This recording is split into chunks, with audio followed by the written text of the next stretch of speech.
오늘 우리가 읽은 이 본문을 통해서 교회는 왜 이 시대에 약자가 되었는가라는 제목으로 하나님 말씀을 전하도록 하겠습니다. 오늘 우리는 교회가 사회 속에서 약자로 밀려났다는 현실을 경험하며 살아가고 있습니다. 과거에는 교회가 도덕의 중심이었고 사회적인 신뢰와 영적 권위를 가지고서 있었는데 예배와 말씀이 그러므로 가정과 사회 깊은 곳까지 영향을 미쳤던 시대가 있었습니다. 그때를 두고 우리는 흔히 한국교회의 부흥기다라고 말하기도 하죠. 하지만 지금은 어떠합니까? 세상의 조롱 가운데에서 우리는 어떠한가에 대하여 말하는 것조차도 두려워하기도 하고 또한 우리의 기독교적인 그 가치가 밀려나면서 우리의 신앙적인 영향력은 급격하게 축소되어지는 가운데에서 교회의 위엄과 권위는 흔들리는 가운데 나아갑니다. 더군다나 성직자인 목사조차도 그 권위가 심하게 훼손되고 또한 그들 자신의 설 자리가 많이 사라지고 있는 것처럼 여겨지는 게 요즘 시대의 모습입니다.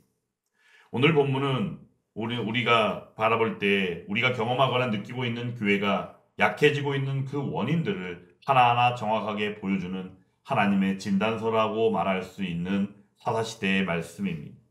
실로 사사시대를 지나는 이스라엘도 똑같이 약해졌기 때문입니다. 그 이유와 하나님이 어떻게 다시 회복시키셨는지 이 본문에서 명확하게 그 답을 주고 계시더라라는 거죠.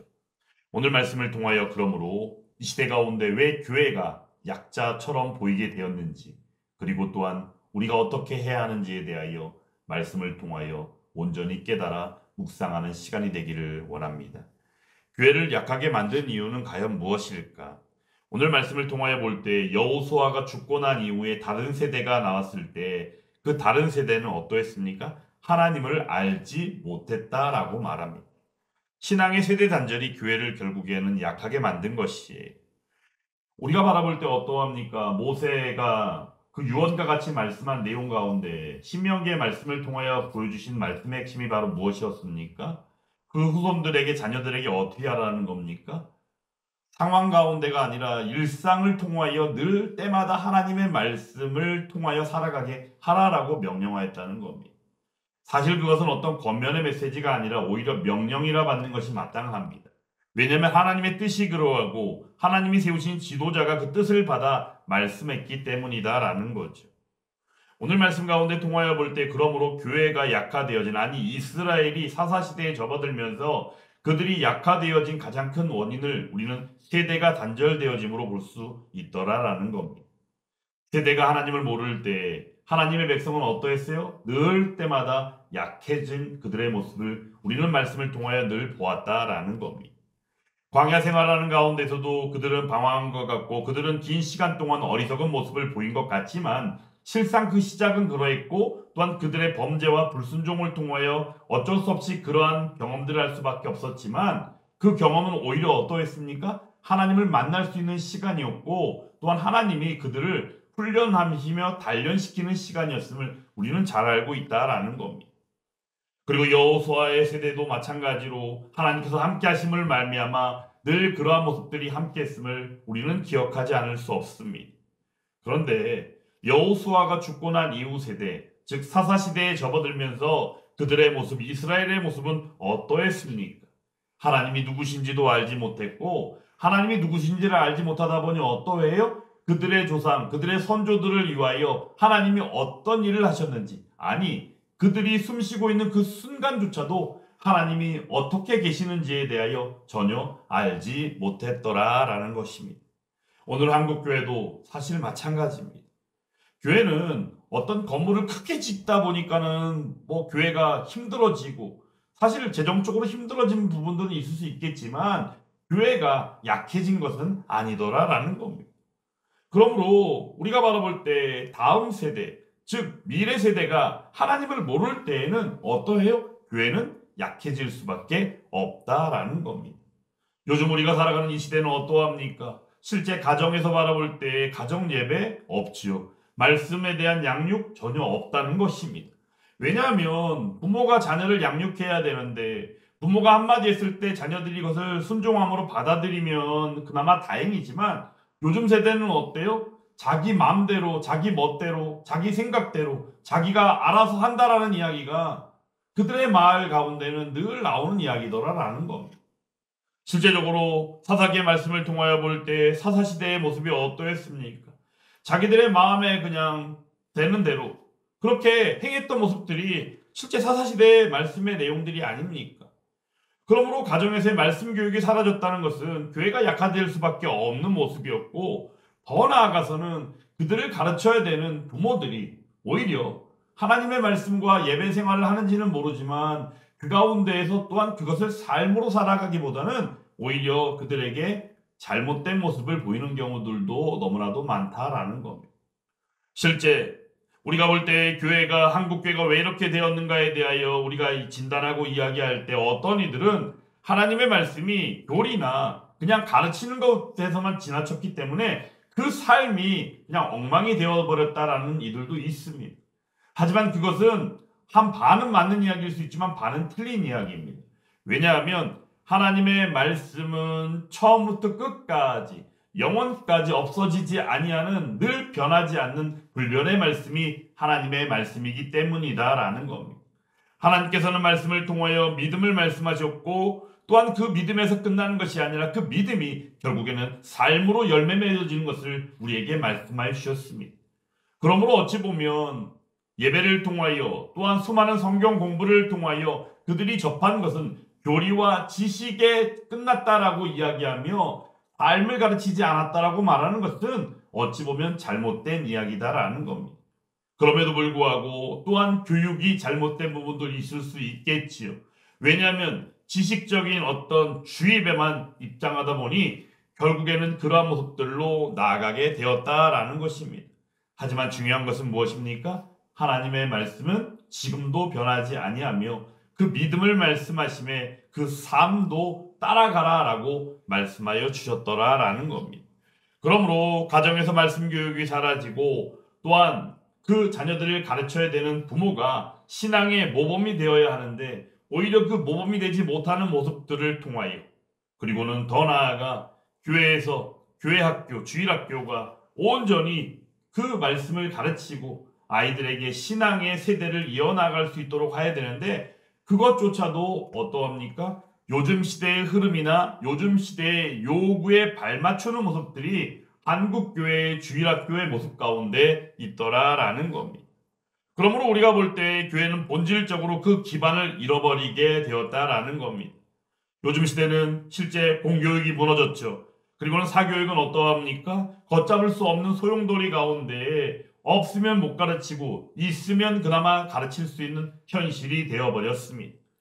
그러므로 우리가 바라볼 때 늘 신음소리를 내고 있는 것이 교육의 현장입니다. 중요한 것은 어떠합니까? 부모 세대, 어른 세대들이 자녀 세대, 젊은 세대들을 가르치는 것은 당연한데 오히려 그러한 자리들이 이제는 설 자리를 잃어버렸다는 거예요. 그렇다 보니까 우리가 가지는 마음이 바로 무엇입니까? 우리가 흔히 하는 이야기가 이런 모습을 보고는 우리의 유일한 희망은 교회밖에 없다라고 말한다는 거예요. 그런데 어떠해요? 교회조차도 현실이 이렇게 되어버렸다는 거예요. 오늘 말씀을 통하여 신앙의 그 계보를 이어나가지 못하는 세대의 단절이 그러므로 이스라엘을 약화시켰고 사사시대에 그들의 모습 가운데 나아가게 되었고 또한 한국교회 현실이 그러하게 되었다는 것은 어느 누구도 부정해서는 아니 되더라라는 겁니다. 그리고 두 번째가 있다면 바로 그것은 작은 타협입니다. 작은 타협이 결국 하나님을 버리는 큰 타락을 만들어버렸다라는 거죠. 오늘 말씀 가운데도 보면 어떠합니까? 오늘 말씀에도 보면 이스라엘 자손이 여호와의 목전에 악을 행하여 바알들을 섬겼다라고 말하죠. 실제 그들은 어떠했습니까? 그들이 이러한 바알을 섬기고 아스타롯을 섬기며 나아가는 우상 숭배하는 모습들은 처음부터 그러했을까요? 아니다라는 거예요. 이들의 모습은 실제 처음에는 그냥 미미했을 것입니다. 그들의 마음 가운데 이런 생각들이 있었겠죠. 아유, 조금은 괜찮을 거야. 조금은 괜찮을 거야. 에이, 이 정도야 뭐 하나님 괜찮겠지. 뭐 이런 식으로 그들이 생각하는 마음들이 있었더라라는 거죠. 우리도 범죄하는 현장 가운데는 어떠합니까? 우리도 늘 그러한 패턴으로 나아갑니다. 이 정도는 괜찮겠지. 그래서 흔히 하는 말로 어떤 얘기합니까? 바늘 도둑이 소도둑된다라는 표현을 쓰더라라는 거죠. 이와 같이 작은 타협으로 말미암아 큰 무너짐을 만드는 행태가 바로 사사시대를 맞이하는 이들의 모습 가운데 있었더라라는 겁니다. 오늘 이 시대 가운데 교회도 마찬가지죠. 가장 중요한 것은 죄를 죄라고 말하지 아니하게 됐다는 거예요. 왜냐하면 사람들이 듣기 싫어한다는 겁니다. 사람들이 불편해한다는 겁니다. 늘 때마다 소개하는 이야기지만 세상에서도 살기 힘든 사람들 교회에 와서 예배를 드리면서까지 힘들게 할 필요가 있느냐라고 접근한다는 거예요. 근데 성경은 주구장창하는 이야기가 바로 뭐예요? 죄의 문제만큼은 분명하게 선을 긋고 이야기하고 있다라는 거예요. 그러므로 교회는 죄를 죄라고 말해야 합니다. 세속 가치가 교회 안으로 들어오게 해서는 아니 된다라는 거죠. 그리고는 말씀의 권위가 사람의 기분을 우선하게 돼야 되는데 오히려 사람의 기분이 우선시되어지는 시대다라는 거예요. 그리고 또한 제자도보다도 성공과 어떤 경험을 어떤 강조하는 모습들이 이 시대 교회 가운데는 질비하게 나타나고 있다는 겁니다. 그러다 보니까 예배보다도 어떤 편의를 강조하죠. 그래서 예배를 드리는 시간조차도 내가 편할 때, 섬기는 시간도 내가 편할 때. 그러다 보니까 나오는 말들이 어떤 거예요? 상황이 되면, 처지가 되면, 제가 그때 되면 할게요. 할 수 있을 것 같아요. 뭐 이런 식의 이야기. 결국엔 여러 가지 모습들이 다 보여주는 구조가 어떠합니까? 작은 데부터 시작하여 타협하고 나아가더라라는 겁니다.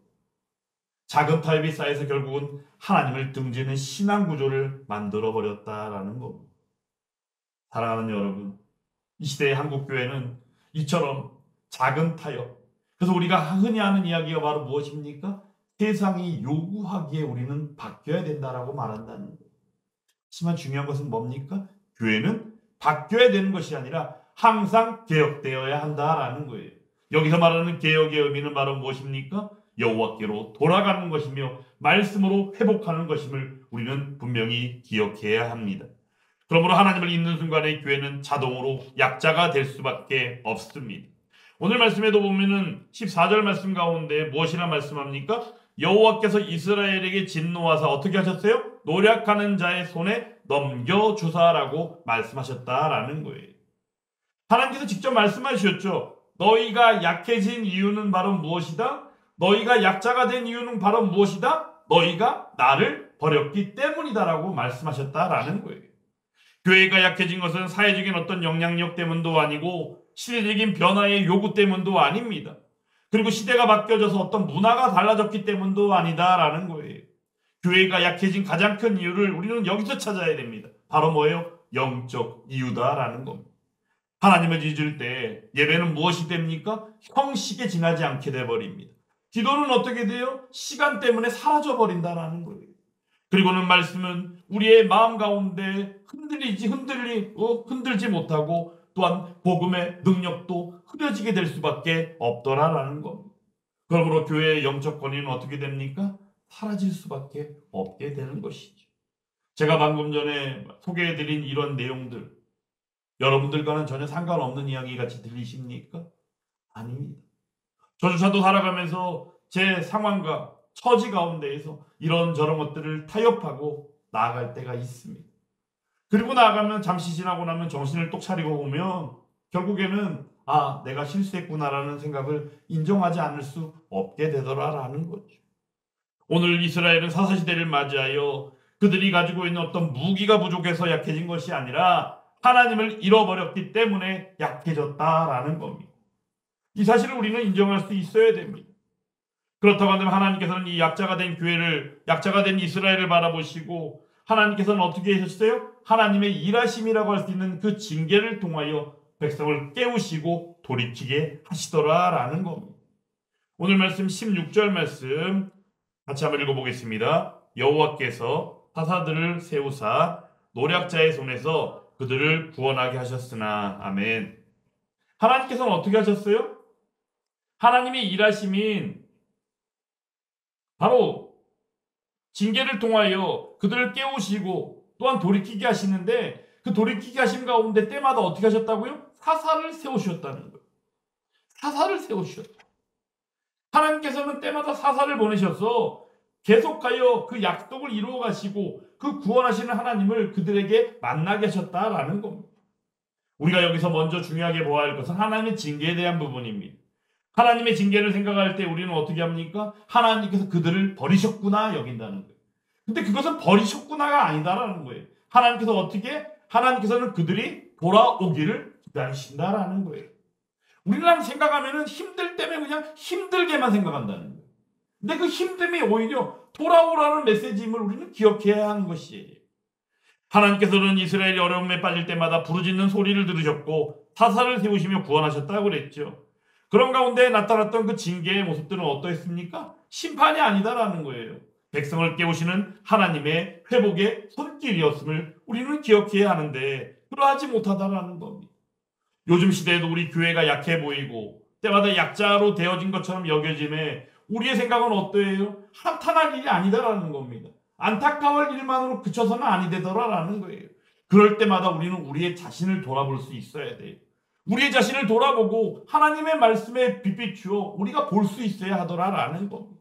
어떻게요? 하나님께서 교회를 향하여 교회 가운데 함께하는 우리들을 향하여 무엇이라 말씀하신다고요? 돌아오라라고 신호를 보내고 계시더라라는 겁니다. 그러므로 우리의 예배가 회복되어야 합니다. 그리고 때마다 우리가 살아가는 우리의 호흡이라 말할 수 있는 기도가 살아나야 합니다. 그리고는 말씀 중심으로 회복되어야 하며 그 가운데 우리의 마음이 먼저는 회개로 나아가야 하더라라는 것. 그때 교회는 이스라엘이 다시금 강해지고 다시금 세워져 나아갔던 것처럼 우리도 그러한 역사로 나아가야 하더라라는 겁니다. 그런데 이스라엘이 타락하게 되어진 이스라엘의 그 타락이 반복되어진 그 이유가 바로 무엇일까요? 그 이유는 바로 그들의 죄가 반복해서 나타났다라는 거예요. 오늘 말씀 가운데 보면 어떠합니까? 19절 말씀 같이 한번 읽어보겠습니다. 19절. 그 사사가 죽은 후에는 그들이 돌이켜 그들의 조상들보다 더욱 타락하여 다른 신들을 따라 섬기며 그들에게 절하고 그들의 행위와 패역한 길을 그치지 아니하였으므로. 아멘. 문제가 바로 뭘까요? 사사가 세워지면 그들에게는 일시적으로 그냥 회복되어진 거라는 거예요. 일시적으로 회복되어짐에 머물렀다는 게 문제더라라는 거예요. 하나님께서 사사를 통하여 그들에게 나타난 징계를 통하여 깨우치셨지만 그 가운데 그 깨우치심 가운데 하나님의 일하심인 또한 구원의 방식으로 사사를 세우셨는데 사사가 세워진 동안에는 순종하는 이들도 있었지만 불순종하는 이들도 있었지만 그럼에도 사사를 세우신 가운데는 그나마 세워져 가는 듯 보였지만 사사가 죽은 후에는 또다시 뭐예요? 원상복귀. 아니 근데 오늘 말씀은 뭐라 그럽니까? 그들의 조상들보다 더욱 타락하여라고 표현하고 있다는 거예요. 이전보다도 더 못하게 되었다라는 거죠. 이 말씀을 통하여 볼 때 어떠합니까? 오늘 우리들이 살아가는 교회의 모습도 그러하다라는 거예요. 우리의 신앙을 바라보면 어떻습니까? 어려움, 힘듦이 있을 때면 하나님 도와주세요라고 하나님을 찾습니다. 그러다가도 우리의 상황이나 생활이 안정되게 되면은 우리는 결국 어떻게 돼요? 또 세상을 향하여 나아가게 돼요. 이러한 일상이 결국에는 오늘 말씀을 통하여 볼 때 그대로 역력하게 그 사이클로 나타나 있다라는 거예요. 실질적으로 우리가 살아가는 삶 가운데는 말씀을 받을 때도 어떠합니까? 말씀 가운데 임하시는 성령의 역사를 기대하는 게 아니라 우리의 감정이 중심되어지는 신앙으로 우리는 이해하더라라는 거예요. 그러므로 은혜 주셔도 우리는 그러한 방식으로 접하게 되는 것이죠. 그래서 말씀을 들을 때에도 그 말씀의 내용과 말씀에 대한 메시지에 대한 어떤 의미보다도 그 말씀이 접해질 때 내 마음이 어떠했는가. 이런 식으로 우리는 말씀을 받으니까 결국에는 우리들이 반복되어진 어떤 타락의 모습으로 나아갈 수밖에 없더라라는 거죠. 결국에 그들의 신앙의 모습은 어떠합니까? 생명력이 있는 것처럼 보이지만 생명력이 전혀 없는 죽은 모습으로 나아가게 되더라라는 것. 그러므로 이스라엘은 점점 약해질 수밖에 없었습니다. 교회도 마찬가지의 모습입니다. 그렇다고 한다면 하나님께서는 왜 그들을 시험하셨을까? 다시 한번 언급하는 내용은 오늘 말씀 가운데 22절 말씀 같이 또 한번 읽어보면 이는 이스라엘이 그들의 조상들이 지킨 것 같이 나 여호와의 도를 지켜 행하나 아니하나 그들을 시험하려 함이라 하시니라. 아멘. 21절 말씀을 보면 어때요? 여호수아가 죽을 때 남겨둔 이방 민족들을 다시는 그들 앞에서 하나도 쫓아내지 아니하시겠다라고 말씀하셨다는 거예요. 내용은 바로 무엇이에요? 하나님께서 그들의 믿음을, 그들의 신앙을, 그들의 삶을 시험해 보시기 위하여 그러했다라는 거예요. 그러므로 그들이 마땅한 바는 무엇입니까? 그 하나님의 심중, 그 하나님의 의도, 그 하나님의 뜻을 그들은 밝히 알아야 했다라는 거예요. 하나님은 무엇을 위하여? 그들이 돌아오기를 위하여, 그들이 회복되기를 위하여, 그들의 믿음과 신앙이 온전한지를 확인하기 위하여 하나님께서는 그러하셨다라는 거다라는 거예요. 사랑하는 여러분, 우리는 진정으로 복음을 사랑합니까? 우리는 진정으로 하나님을 사랑합니까? 우리는 진정으로 이 예배를 귀하게 여깁니까? 우리는 진정으로 다음 세대를 세우며 믿음의 계보를 이어나가기 위하여 기도하고 그 가운데 그들을 가르치고 있습니까? 그리고 더 나아가 우리는 진정으로 회개와 그 거룩을 추구하며 나아갑니까? 아니면 방금 전에 언급한 내용과는 전혀 다르게 반대되는 방향으로 세상과 짝하여 살아가고 있지는 않습니까?